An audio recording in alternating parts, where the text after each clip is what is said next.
Hello guys, welcome back to my YouTube channel ಸ್ವರ್ಗಗರ್ diaries ನೋಡ್ತಾ ಇರುವಂತಹ ಎಲ್ಲರಿಗೂ ಪ್ರೀತಿಯ ಸ್ವಾಗತ.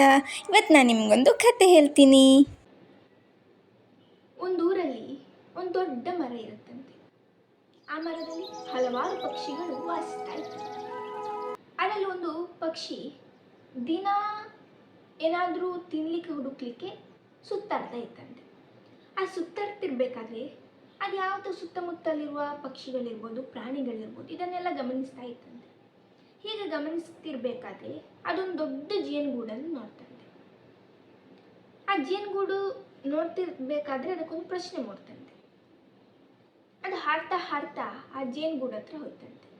ಹೋಗಿ ಅಲ್ಲೊಂದು ರಾಣಿ ಜೇನು ಅಂತ ಇರುತ್ತಲ್ಲ, ಆ ರಾಣಿ ಜೇನಲ್ಲಿ ಒಂದು ಪ್ರಶ್ನೆ ಕೇಳ್ತಾನಂತೆ. ಜೇನು ಹುಳುವೆ, ನಿನ್ನಲ್ಲೊಂದು ಪ್ರಶ್ನೆ ಕೇಳಲಿಕ್ಕೆ ಉಂಟು, ಉತ್ತರ ಹೇಳ್ತೀಯಾ ಅಂತ. ಆ ಜೇನು ಹ್ಞೂ ಕೇಳು, ಹೇಳ್ತೇನೆ ಅಂತ. ಆಗ ಪಾರಿವಾಳ ಕೇಳ್ತಂತೆ, ಜೇನು ಹುಳುವೆ, ನೀನು ಇಷ್ಟು ಕಷ್ಟಪಟ್ಟು ಈ ಜೇನುಗೂಡನ್ನು ಕಟ್ತಿದ್ದೀಯ, ಆದರೆ ಆ ಜೇನನ್ನು ಜನರು ಕದೀತಾ ಇದ್ದಾರೆ, ಇದರಿಂದ ನಿಮಗೆ ಬೇಸರ ಆಗೋದಿಲ್ವಾ ಅಂತ.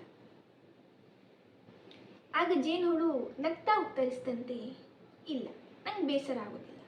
ಯಾಕಂದರೆ ಅವರು ಆ ಜೇನನ್ನು ಕದಿಬೋದು, ಆದರೆ ಆ ಜೇನುಗೂಡನ್ನು ಕಟ್ಟಲಿಕ್ಕೆ ನನ್ನಲ್ಲಿರುವಂತಹ ಕಲೆಯನ್ನು ಕಲೀಲಿಕ್ಕೆ ಸಾಧ್ಯ ಇಲ್ಲ ಅದರಿಂದ ಅಂತ.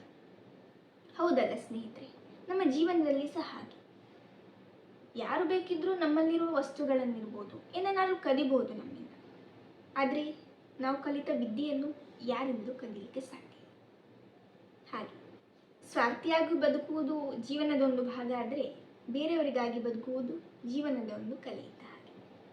ಈ ವಿಡಿಯೋ ನಿಮಗೆ ಇಷ್ಟವಾಗಿದ್ದಲ್ಲಿ ಲೈಕ್ ಮಾಡಿ, ಶೇರ್ ಮಾಡಿ ಹಾಗೂ ಸಬ್ಸ್ಕ್ರೈಬ್ ಮಾಡಿ. ಇನ್ನಷ್ಟು ಇಂತಹ ವಿಡಿಯೋಸ್ಗಾಗಿ ನೋಡ್ತಾ ಇರಿ ಸ್ವರ್ಗಗರ್ ಡೈರೀಸ್ ಯೂಟ್ಯೂಬ್ ಚಾನಲ್.